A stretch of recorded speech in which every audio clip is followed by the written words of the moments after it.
talk about how being so vocal online has impacted your career? Yeah, man, these people don't like when you tell the truth, man. Yeah, I've lost a lot of deals and tours and managers and endorsements, everything. Comes with the territory, you know what I mean? If you want to be like a truth teller, you want to be somebody that stands for something, you'll always be risking certain bags.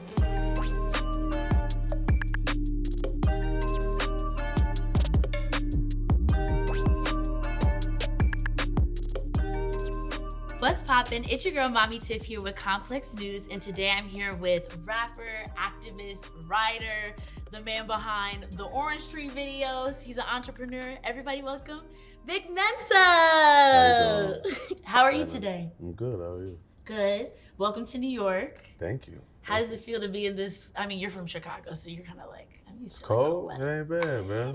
New York's not as cold as Chicago. I've admitted this by now. It's like, New York's a little more mild. Okay. In terms of the cold. Okay.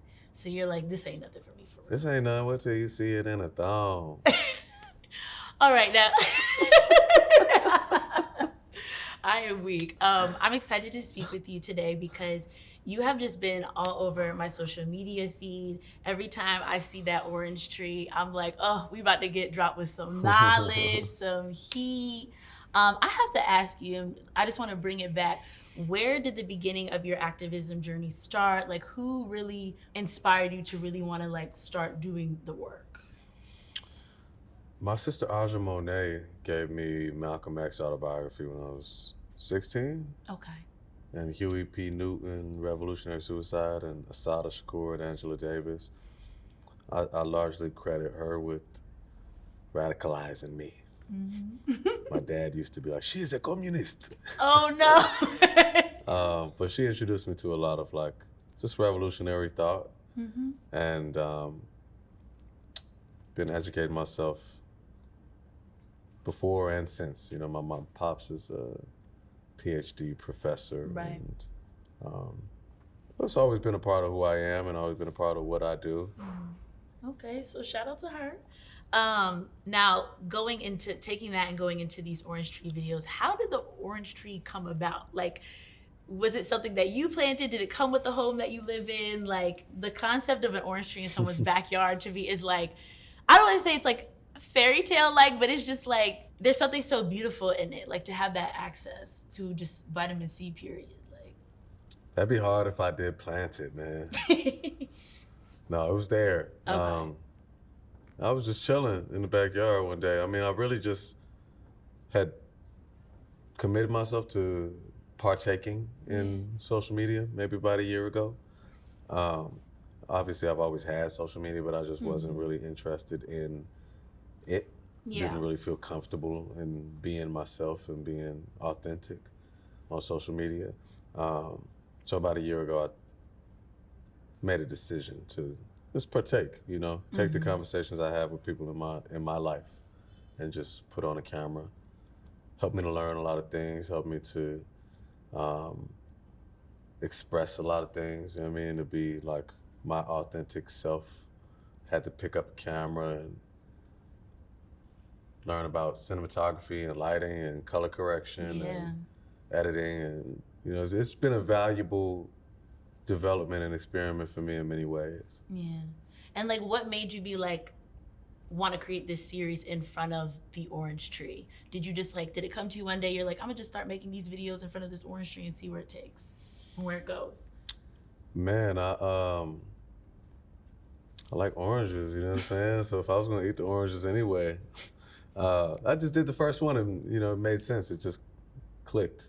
And I've just been studying, I guess to a degree, human psychology, but also like marketing and branding for some years, and learning about the power of color and repetition and predictability and hook and, you know what I mean, the different things that go into like seeping into the psyche, you know what I'm saying? Yeah. I mean, listen, like, I feel like you've definitely mastered that concept. Like, I know when you go to the tree, you're gonna pick it off and then you're gonna come to the camera, and as you like break down, you know, whether it's a socio-political issue, news, or you're just like there to educate, like you're breaking it down as you're breaking down the orange, and something about that just really scratches my brain the right way. I was like, this is like, I love just watching you break down the orange as you're breaking down the said topic. So yeah. I'm glad you like it. Yeah, no, it's a really genius concept. Now, beyond your orange tree videos, you have been doing activism for years. You have many business ventures, you have many organizations, whether that's your 93 Boys, your Books Before Bars, your Feed the Block, Warm the Block, Save Money, Save Life Foundation, your, as we talked, your social content, and also now your Substack newsletter.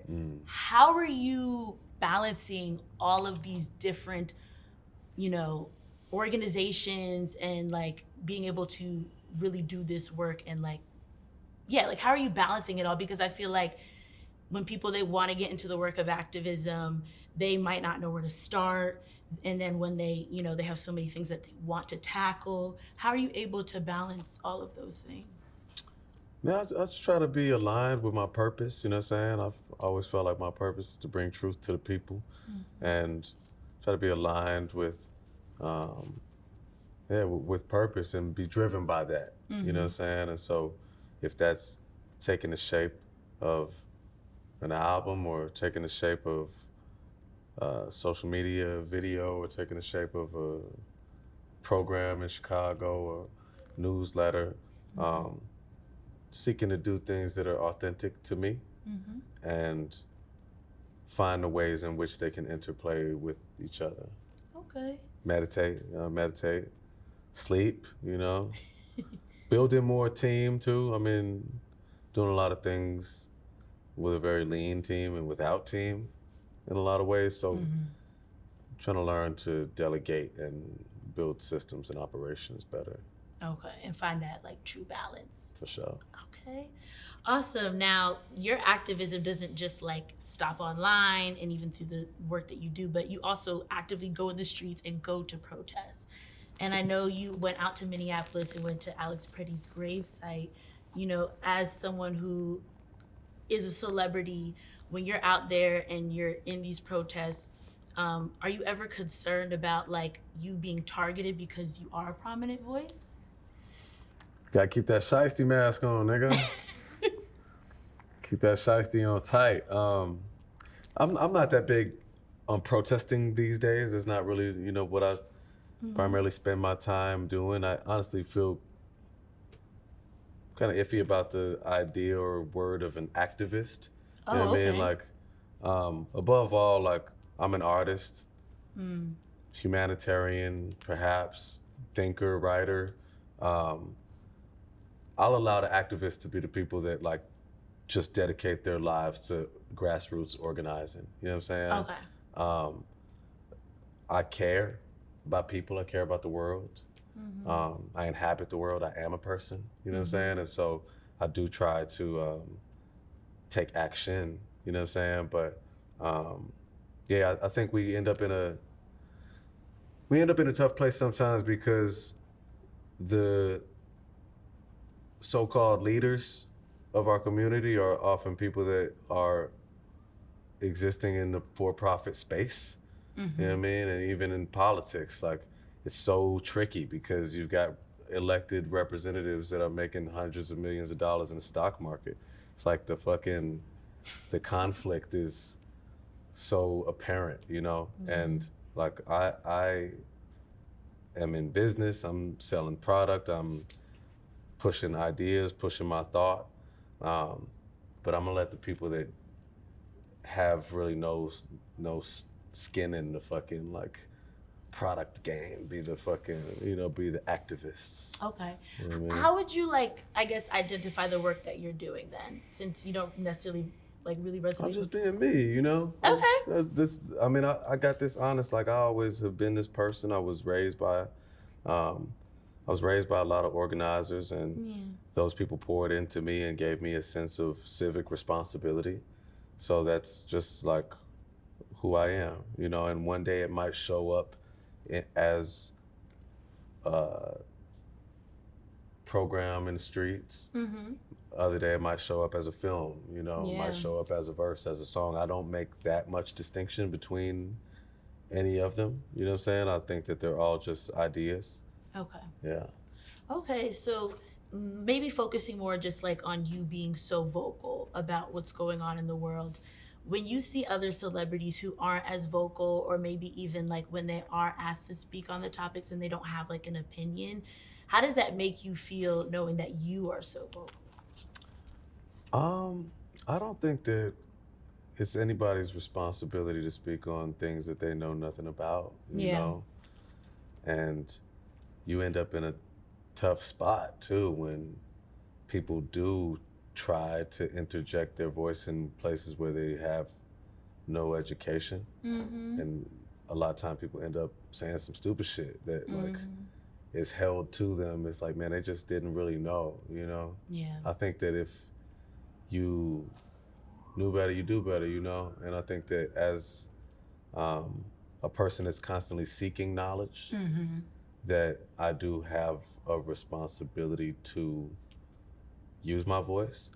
But another person that is not called in that same way, I don't fault them for not having that responsibility. I mean, each and every one of us is going to be responsible for our actions. So when you're like just doing some spineless shit, like niggas out here, like, you know, campaigning for Trump and shit, you know what I mean? Like, hold them to the fire for sure. But if it's just an artist that doesn't speak about politics because it doesn't interest them and they don't know about it, and they don't know what's going on in the world around them, and they don't really have the education, I don't fault them for that. Okay, that's fair. And when you see other celebrities, I know specifically you've kind of shown your love towards Kehlani, and when She the Kehlani, truth. yeah, shout out Kehlani. How did you feel once you saw she won her 2 Grammys? I know that probably felt really. For sure. I mean, just like um, forever inspired by and excited and, you know, overjoyed for her, you know what I'm saying? And she deserves it. And I do think that something I told her when she was dealing with a lot of heat and attempted corporate cancellation Yeah. due to um, just standing up for what's right. I remember telling her that in the grand scheme of things, God, the creator, sees what you've done. God is taking note of the times that you've sacrificed your own personal gain and well-being in pursuit of justice for the most vulnerable people, you know? And even in this moment, if you're losing things, material things, that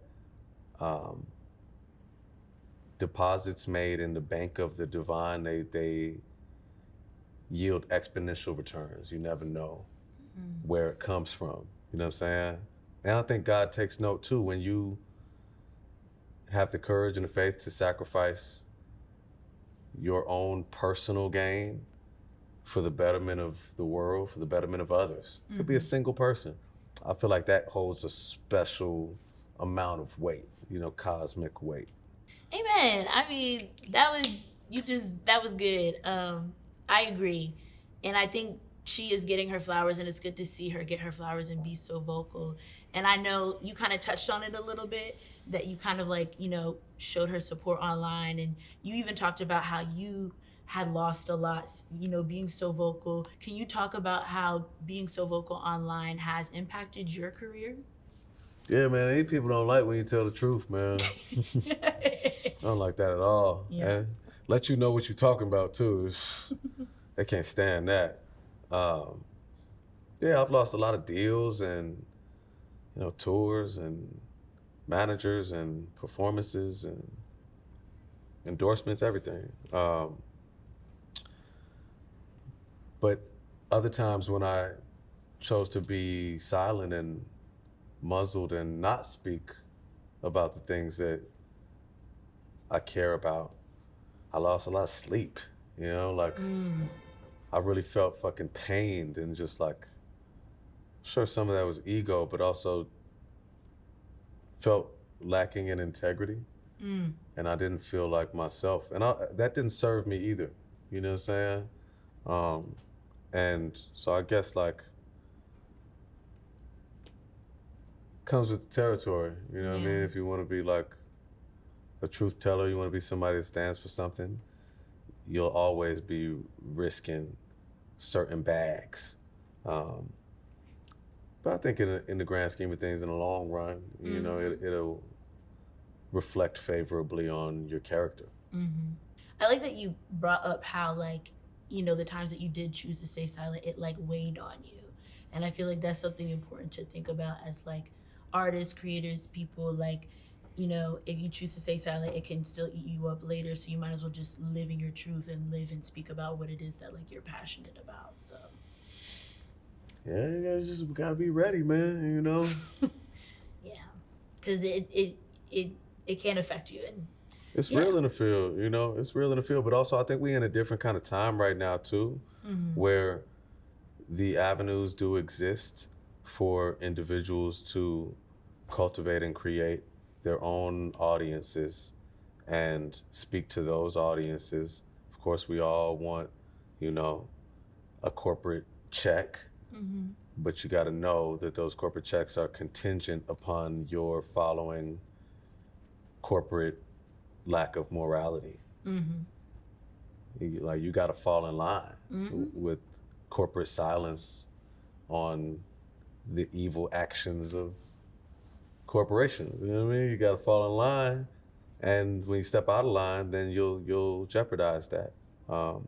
And the avenues exist, I believe, right now for individuals to really focus on cultivating their own audiences, because that's all a fucking corporation is gonna want anyway. They just want to tap into your audience.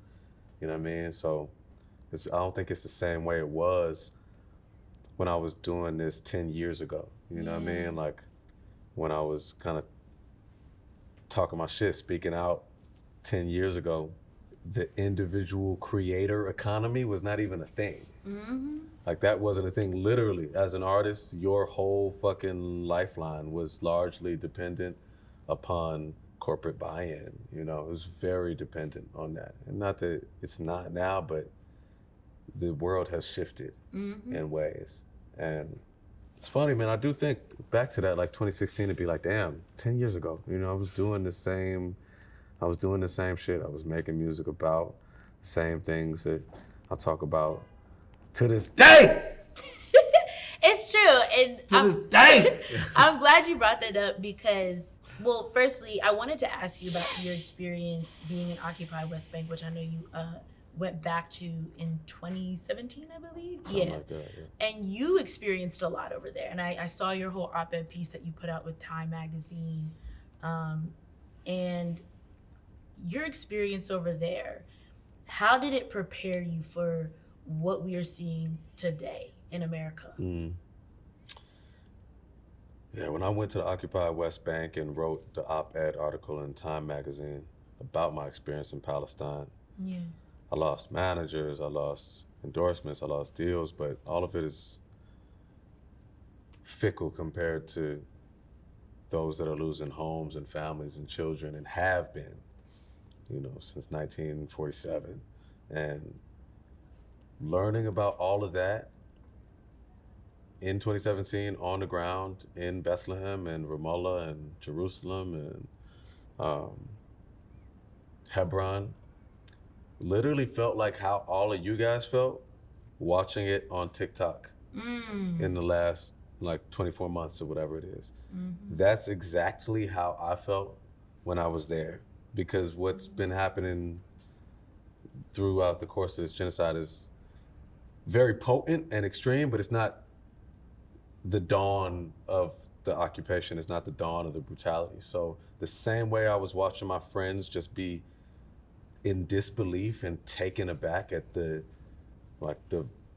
brutal nature of this occupation and the violence against the Palestinian people, that's exactly how I felt being there, because they were showing me videos of those same types of offenses, but in more like targeted and smaller scale attacks. Mm-hmm. So I was just bugging. I'm like, yo, what the fuck? Do people know about this? Like, this is happening right now, today? Like, I watched a man tell me, here goes your apartheid, like Arabs can't come down this street, you know? And so it was straight South Africa, Jim Crow in the flesh in the 21st century. And I felt just like y'all felt watching it on TikTok. That must have also been like an eerie feeling, especially because there wasn't as many people who were aware of what was going on in occupied Palestine. And like, especially we don't even see it like how today we can be tapped into things across the globe and it's coming to you at mass. Whereas like you were kind of more of just in the know with like a handful or, you know, just not as many people as like the everyday person is, you know. So how, I would say, I want to ask your advice on people regarding like people like taking in all this information, and then what have you done to like be able to wake up the next day and like get in and like be vocal about it, and like how have you found a balance between that and like, because it's a lot, it weighs on you. Man, I think continue to educate myself, you know, and look beyond like a YouTube video or Instagram or TikTok. Like, yo, read a book, fam. You know what I'm saying? Like, go read a book. The level of information that you can gain from a bite-sized minute and a half clip is not really sufficient for a robust understanding. You know what I mean? So I think that helps. I mean, to pursue further education on the things that you're seeing on social media. Also, just like can always amplify people that know what they're talking about. You know what I mean? Like, go retweet Saul Williams. You know what I'm saying? Like, go But also amplify like somebody that knows. in the sense of like what I'm trying to I think get at is like in the sense of how you're implementing like self-care into your routine to be able to like go back out there and continue like to fight for the fight, if that makes sense. Man, self-care, yeah, meditation. Okay. That's everything to me. I start to lose sanity fast if I don't meditate. I do this meditation by Sadhguru called Shambhavi Mahamudra. It's like a daily meditative breathwork, om chanting practice that I do that helps me to emotionally regulate. Wim Hof breathing, I love that shit. You know, cold showers and shit. Cold showers. I don't know if I can do cold showers. Steam rooming in the cold shower, man. You know, for real. Trust me, daddy. Okay. Yeah. So, thank you for that. I think that's a really good like thing that people could take away, because it is important, I think, for people to know that like, yes, you could be vocal, yes, you could still do the work, but you also have to take time to take care of yourself, because you got to be able to show up as the best version of yourself to do this work. So, yeah. Now, moving over to the music side of it all, I wanted to talk to you about your Still With the Smoke music video. I know you shot it on an iPhone, which is like insane to me, the concept of like a video being shot on an iPhone and it coming out to that level of quality that it did. But what made the decision for you to shoot that specifically in Senegal? Man, I named my son Mansa Musa Mensa, and have been obsessed with the lore of ancient Mali. And then I learned that my maternal grandfather had the last name Kamara. He's from the north of Ghana and had immigrated somewhere in the family tree from the Sahel, from Mali, Burkina Faso, Niger area, where Mansa Musa is from. Senegal being a part of that Sahelian, West African, Francophone history. Also very Muslim. Francophone is a more recent development, but it's in my blood, you know, I didn't even know. I just was interested in the shit. but I think like your roots will find you. You know what I'm saying? Mm-hmm. And that found me. I just have to ask you because I know you saw the 3D model that came out. So funny. I have to ask, do you think like we're being trolled because it literally looks like Kanye West? Like Kanye made that shit. He made that 3D model. What did we talk? Kanye's team of scientists is the one that made that. Kanye somewhere behind a goddamn screen, my team of scientists has created a 3D rendering, 100% accurate, taken from DNA. all right, well, back to the music of it all. Your music video, I Want to Be Ready, you presented to the world your son. And I wanted to know, like, how has fatherhood changed your perspective on your artistry? Well, I think fatherhood has just changed my perspective on myself, you know, my perspective on life. And I no longer feel ascend to heights far beyond those that I'll be capable of, you know, and to do things that I'll never be able to do. Awesome. And looking back, I want to ask you specifically more about like Chicago rap and the time of when you and Chance were coming up. How do you think Chicago rap has changed or maybe even in some way stayed the same since, like, in terms of today, since when you and Chance came up? Chicago hip hop, it's mad different, you know. The time specifically that we came up, we had pretty self-contained movement that was very musical and very conscious and like very experimental, and that was a pretty unique thing. You know what I'm saying? That doesn't exist today. Okay. You know what I mean? There's not that many like lyrical artists breaking through from Chicago. But there's a lot of really creative, you know what I mean? Like really inventive and stylistically dope young artists from Chicago. Like I really rock with 13 Degrees, Your Stepdad. There's this girl that Pull her up. she's Because crazy. that was gonna be my next question. Is Nah, like, who she's can like- you put us on to that like? if I could find this girl, she's like, and she's like brand new, but the homie is working with her. She's so hard. I feel like she the one about to. I ain't gonna lie. To pop? Yeah, but I ain't got it. I don't know. her Okay, name. that's okay. But just tell us again the hip hop artists that we should be looking out for in Chicago right now. Damn, I need to get the girl. Yo, she's so crazy, We're making a phone bro. call. Nah, she's so crazy. She like the first like crazy broski. Real quick, I'm doing an interview with Complex, and I'm trying to tell them about the ill Chicago artists right now, and I want to tell them about old girl, but what's her name again? Hold on, tell me. Let me type it in. I'm finna send it to you right now. Earth sign? I didn't. Chills? Earth sign chills. Yeah. Chels. That's how. Okay, that's how she calls it. Earth sign Chels. Yeah. She's so foolish. No foolish. I bet. I bet, bro. You found it? Yeah, I found it. All right, say less. All right. Yeah, Chicago artists.